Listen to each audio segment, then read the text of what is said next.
कैसे आप? I hope कि आप बहुत अच्छे होंगे। तो आज हम करने वाले हैं टेंस। आज हम बिल्कुल बेसिक से उठा रहे हैं टेंस को, बिल्कुल आसान तरीके से उठाएंगे। तो सबसे पहले जो जरूरी बात है, पेन और कॉपी लेके जरूर बैठे। पेन और कॉपी नहीं लेंगे तो आपको ये नोट करना तो बहुत ज़रूरी है, नहीं तो ये समझ में नहीं आएगा। तो हम आइए तो शुरू करते हैं। टेंस के 3 पार्ट होते हैं, प्रेजेंट, पास्ट और फ्यूचर, और इनमें 4 पार्ट होते हैं, इंडेफिनिट, कॉन्टिन्यूअस और perfect. And perfect continuous.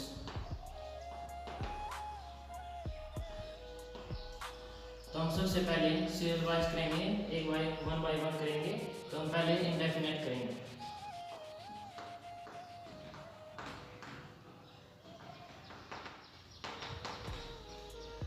Indefinite में क्या होता है? इस टेंस के वाक्य के अंत के पीछे ता है, ते ही और ताहू आता है। मैं यहाँ पे लिख देता हूँ।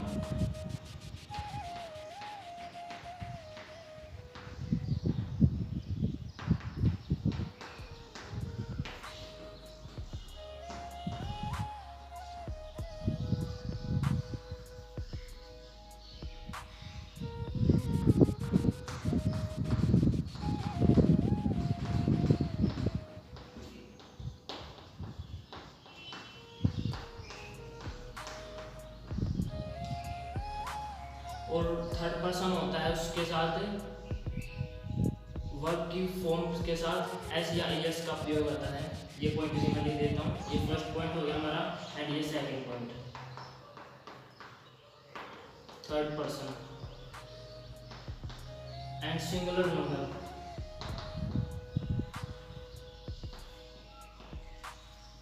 अथवा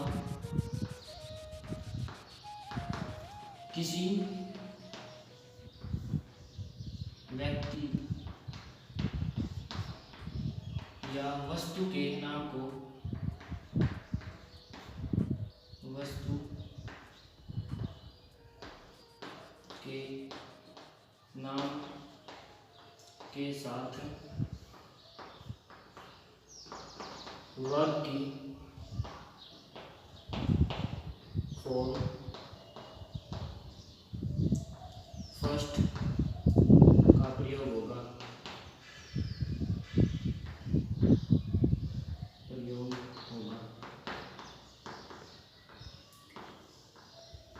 और इसके साथ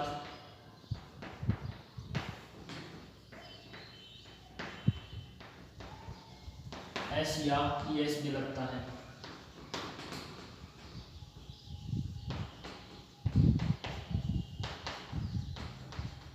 सेकंड पॉइंट भी हमारा हो गया। ध्यान से समझिए, थर्ड पर्सन सिंगुलर नंबर मतलब एक हो, कोई व्यक्ति हो या कोई एक वस्तु हो, उसके साथ वर्ब की फर्स्ट फॉर्म लगेगी और उसके साथ एस या एस। मैं आपको इसका एग्जांपल दे देता हूँ। जैसे वह दिल्ली में काम करती है।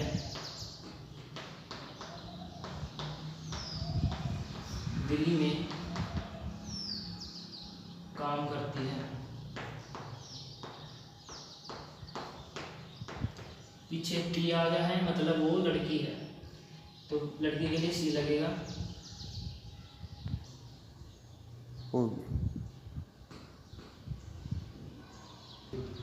तो हमने लड़की के लिए सी लगा दिया। और मैंने बोला यहाँ पे थर्ड पर्सन सिंगुलर नंबर मतलब कोई व्यक्ति हो या वस्तु के साथ क्या है, वर्ब की फर्स्ट फॉर्म लगेगी। तो काम करना क्या हो गया, वर्ब होगी, क्रिया होगी। तो इसके लिए लगेगा वर्क। सी वर्क इन, किस में काम करती है, दिल्ली में करती है। सी वर्क इन दिल्ली। अब मैंने बोला थर्ड पर्सन सिंगुलर के साथ फर्स्ट की फॉर्म होगी और एस और ई एस भी लगता है। तो थर्ड पर्सन में हमारे पास क्या आता है, एक तो सी आता है, यहाँ पे लग देता हूँ मैं, ही और सी और इट। बस इनके साथ एस और ई एस लगेगा और किसी के साथ नहीं लगेगा। तो इसमें क्या आ जाएगा, एस लग जाएगा, सी आ गया तो एस लगेगा हमारा। अब एक थर्ड पॉइंट समझा देता हूँ। जो बाकी के हमारे बच गए first person and second person, तो मैं लिख देता हूँ। इसमें हो गए आई, वी, यू और दे, और प्लूरल नाउन। प्लूरल नाउन हो गए। प्लूरल नाउन हो तो वर्ब की फर्स्ट फॉर्म, वर्ब की फर्स्ट फॉर्म हमेशा प्लूरल होती है,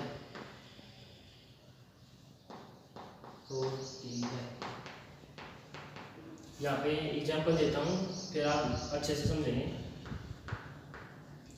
जैसे कोई सेंटेंस ले लेते हैं हम।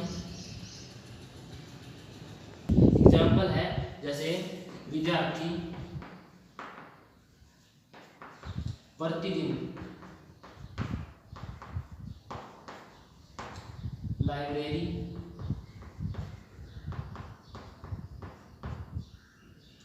जाते हैं। ठीक है, तो इसकी इंग्लिश ले लेता हूँ। विद्यार्थी होगी, क्या हो गया विद्यार्थी के लिए, एक से ज्यादा है, बहुत ज्यादा है विद्यार्थी, क्या होगा स्टूडेंट्स। स्टूडेंट्स हो गया, कहाँ जाते हैं लाइब्रेरी में, तो क्या होगा गो। मैंने बोला था यहाँ पे आई, वी, यू, दे और प्लूरल नाउन, ये हर एक चीज क्या होती है, नाउन होती है। तो हमारा ये प्लूरल नाउन है, तो हो तो वर्ब भी हमारी क्या होगी, हमेशा प्लूरल होती है। जो भी वर्ब होती है वो हमारी हमेशा पहले से ही प्लूरल होती है, तो इसके साथ एस या एस नहीं लगेगा। तो इसकी क्या हो जाती है, student go to the library every day. ठीक है, तो ये एग्जाम्पल हो गए हैं। अब ये हमारा अफर्मेटिव कंप्लीट हो चुका है, यानी कि सकारात्मक। अब हम नेगेटिव करेंगे, इसको मैं रफ कर देता हूँ। ये जरूर से जरूर नोट कर लेना, अगर नोट नहीं करोगे तो बिल्कुल भी समझ नहीं आएगा आपको, तो ये नोट कर लेना या स्क्रीनशॉट ले लेना इसका कोई। ठीक है, तो इसको मैं रफ कर रहा हूँ।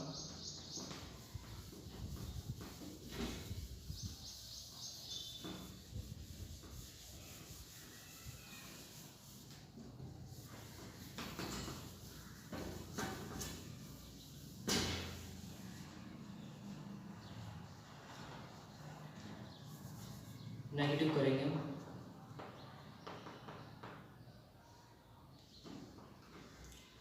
जिस वाक्य में नेगेटिव चीज का प्रयोग हो जाए, मतलब नकारात्मक चीज का प्रयोग हो जाए, मतलब नहीं आ जाए उसमें, बता रहा हूं मैं, या पे डेफिनेशन लिख देता हूं। जिस वाक्य में नहीं का प्रयोग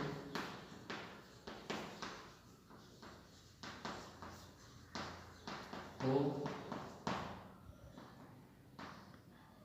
उसमें नोट लगता है।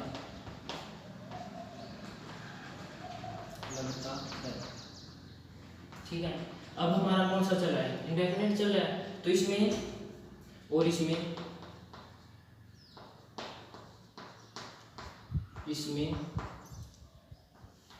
डू या डज का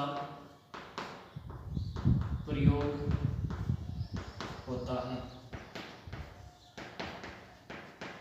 जैसे हम पहले वाला एग्जांपल लेते हैं, जैसे वह दिल्ली में काम नहीं करती।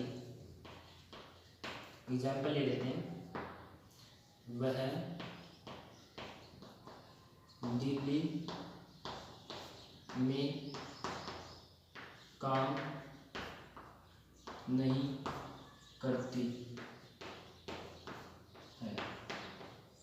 क्या होगा, करती है तो सी हो गया। क्या हो रहा है, डू या डज, तो इसमें क्या लगेगा, डू लगेगा या डज। तो देखते हैं, वह दिल्ली में काम नहीं करती, वह क्या है, सिंगुलर है, वह एक है, तो क्या लगेगा, डज। सी डज नॉट, नहीं करती ना, she does not work in Delhi. इसमें जब मैंने अफर्मेटिव था उसमें इसके पीछे एस लगा हुआ था, इसमें नेगेटिव में नहीं लगेगा ये, क्योंकि डज के इसमें डज आता है, आ जाता है इसके लिए। तो सिंपल सा ये हमारा नेगेटिव भी बस इतना ही होता है, इसमें ज़्यादा कुछ नहीं होता, बस ये हमारा डू किसके साथ लगता है। जैसे वही एग्जाम्पल लेते हैं, विद्यार्थी प्रतिदिन लाइब्रेरी नहीं जाते,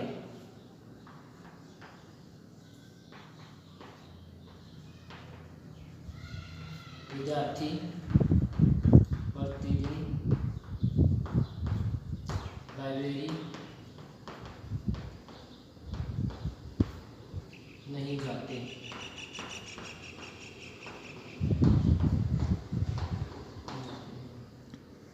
विद्यार्थी क्या होगा, स्टूडेंट्स, ज़्यादा ना, students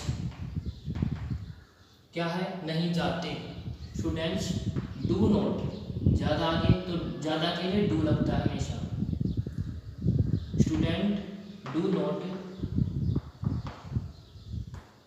go to the library every day,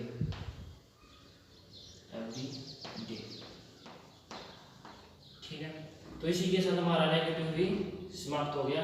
हम क्या करें अब, मैं आपको फिर से बता रहा हूँ, डू हमेशा प्लूरल के साथ लगता है, ठीक है, प्लूरल के साथ, और डज सिंगुलर के साथ लगेगा। इसको जरूर से जरूर नोट कर लेना, वरना अगर कहीं वीडियो देख के आप ऐसे ही कह दें कि हाँ मुझे समझ में आ गया, इसका कोई फायदा नहीं होगा अगर आप इसको नोट नहीं करोगे। तो ठीक है, इसको नोट कर लेना या स्क्रीनशॉट ले लेना।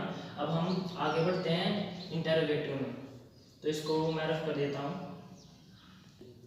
तो हमने इसको रफ कर लिया, अब हमारा आ गया इंटरोगेटिव सेंटेंस। वे वाक्य जिनमें मतलब प्रश्न पूछे जाते हैं, यहाँ पे लिख देता हूँ मैं, वे वाक्य जिसमें प्रश्न पूछे जाते हैं,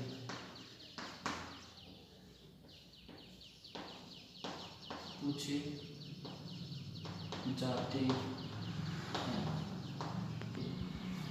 वे वाक्य जिसमें प्रश्न पूछे जाते हैं और इसमें हेल्पिंग वर्ब का प्रयोग होता है। इसका मैं एग्जाम्पल दे देता हूँ, वे पीछे वाला ले लेते हैं। क्या वह दिल्ली में काम करती है, यहाँ लिख देता हूँ, क्या वह दिल्ली में काम करती है।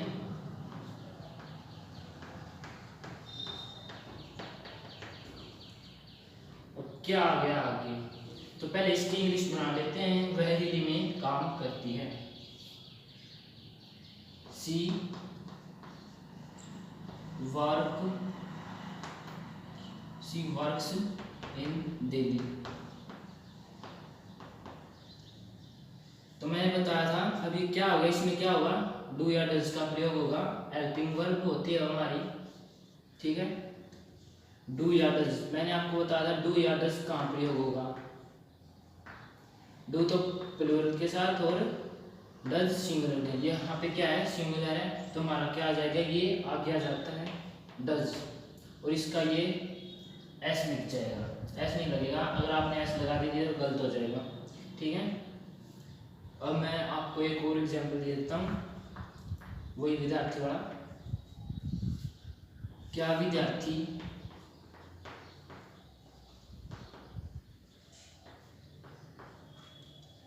लाइब्रेरी जाते हैं, क्या विद्यार्थी प्रतिदिन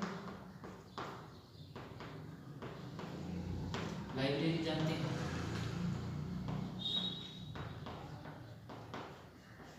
जाते हैं। विद्यार्थी एक से ज्यादा है तो ये क्या होगा? प्लूरल। प्लूरल के लिए क्या लगता है? डज। तो आगे आ जाएगा does students go to the library every day. ठीक है, तो हमारा बस बनी गई है। क्या बनी है? Do students go to the library. अब यहाँ पे आप सोच रहे हो कि दा कहाँ से आ गया? दा का मतलब दा वहां पे प्रयोग होता है, मतलब कोई पक्का काम। हाँ वही, वो लाइब्रेरी जाता है मतलब डेली जाता है ना, प्रतिदिन। हाँ कहाँ जाता है? लाइब्रेरी में ही जाता है, मतलब लाइब्रेरी में ही जाएगा वो। इस दा का मतलब होता है हाँ लाइब्रेरी में जाएगा, कहीं और नहीं जाएगा। तो दा का मतलब ये होता है यहाँ पे। तो इसके साथ हमारा इंटरोगेटिव सेंटेंस कंप्लीट हो चुका है। तो हम आगे करेंगे इंटरोगेटिव नेगेटिव सेंटेंस। तो इसको मैं रफ कर देता हूँ, ये नोट कर लेना, दूर से दूर या स्क्रीनशॉट ले लेना। एक मिनट को। अब हमारा आ गया है इंटरोगेटिव नेगेटिव सेंटेंस। वे वाक्य जिसमें नकारात्मक प्रश्न पूछे जाते हैं। इसका एग्जाम्पल ही ले लेते हैं, इसमें कुछ नहीं है, बस इसमें डज विल आएगा, डज या डू भी आएगा और नोट भी साथ में आ जाएगा। एग्जाम्पल ले लेते हैं, वे ले लेता है। क्या वह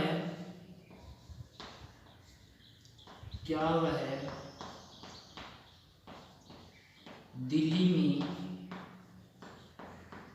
काम नहीं करती?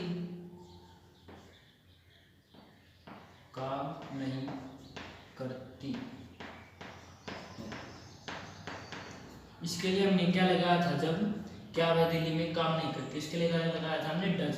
तो डज आ गया हमारा डज सी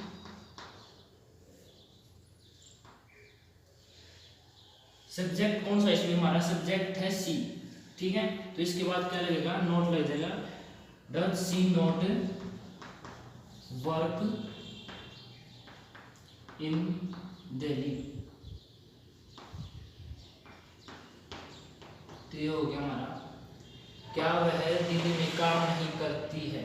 इसको ध्यान से समझिए। Does she not work in Delhi, कुछ नहीं है, बस सब्जेक्ट के पीछे आएगा ये हमारा नोट। ये हमेशा याद रखना है, सब्जेक्ट के बाद आएगा नोट, और ना कहीं आप वर्क के पीछे लगा दो, ऐसे गलत हो जाएगा हमारा। तो बस इसमें कुछ नहीं है, बस इसमें नोट लग जाता है और डज आता ही, डज तो आता ही है। तो अब हमारा ये कंप्लीट हो चुका है। अब मैं इनके साथ इसके और वे लिखवा दें, मतलब फॉर्मूलेज लिखवा देता हूँ, नेगेटिव के, इंटरोगेटिव के और अफर्मेटिव के। तो इसको रफ कर लेता हूँ। हम पहले किसका लेते हैं? अफर्मेटिव का। नेगेटिव इसका लिखेंगे। इसका होता है सब्जेक्ट प्लस वर्ब की फर्स्ट फॉर्म प्लस एस या ई एस प्लस में ऑब्जेक्ट। ठीक है, अफर्मेटिव में ये ध्यान रखना, इससे आपको पता चल जाएगा किसके बाद कब कहाँ पे वर्ब की फर्स्ट फॉर्म आएगी और कहाँ पे एस या एस लगेगा। ठीक है, तो अब नेगेटिव कर देता हूँ।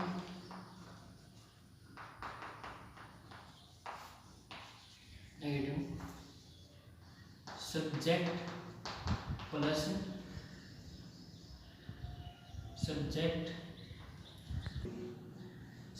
प्लस डू या डज प्लस में नोट, फिर आएगी प्लस में हमारी क्या आएगी? वर्ब की फर्स्ट फॉर्म, प्लस में क्या आएगी? Verb plus object. अब हम इंटरोगेटिव में लिखेंगे इंटरोगेटिव।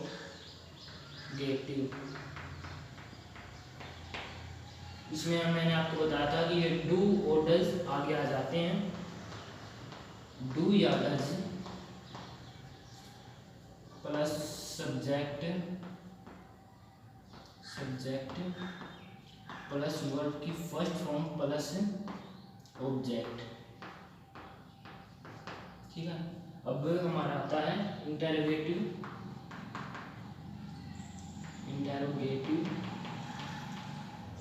नेगेटिव। इसमें नोट आ जाएगा सब्जेक्ट के बाद। मैंने आपको बताया था इस सब्जेक्ट के बाद क्या आता है, नोट आता है। डू या डज प्लस में सब्जेक्ट प्लस में नोट प्लस में वर्ब की फर्स्ट फॉर्म प्लस में ऑब्जेक्ट। ठीक है, तो ये जरूर से जरूर नोट कर लेना, वरना कुछ भी जो मैंने इतना देर का लेक्चर दे रहा हूँ ये कुछ भी समझ में नहीं आएगा इनके बिना। ज़्यादातर ये आपको आसानी रहेगी, इनसे आपको पता चल जाएगा कि कहाँ पे क्या यूज होना है। तो इसी के साथ हमारा इंडेफिनेट कंप्लीट हो चुका है। तो नेक्स्ट वीडियो में हम क्या करेंगे, कंटिन्यूस करेंगे। ठीक है, तो आई होप आपको अच्छा वीडियो लगा होगा। तो इसको लाइक करना, शेयर करना और कमेंट करना ना भूलें। ज़्यादा से ज़्यादा शेयर करना, ठीक है, और सब्सक्राइब करना तो बिल्कुल मत भूलना। ये 3 काम तो आपको रोकना नहीं है, ज़्यादा से ज़्यादा फैलाना आपको पूरे देश में, हिंदुस्तान में क्रांति फैलानी है। तो ये ठीक है, तो आपको 3 काम तो भूलने नहीं है, शेयर, कमेंट और सब्सक्राइब। ठीक है, ये 3 काम तो आपको भूलने ही नहीं है बिल्कुल। ये आपको इससे हमें आप पता चलेगा कि बच्चे हमारे साथ बैठ के पढ़ रहे हैं। और लॉकडाउन में ज़्यादातर बच्चे आप पढ़ भी नहीं पा रहे, उनके साथ ज़्यादातर फ़ोन भी नहीं है। तो आप दूसरों को पढ़ाने की कोशिश करें। इसी के साथ में आपको अलविदा लेता हूँ। ठीक है, तो आज के लिए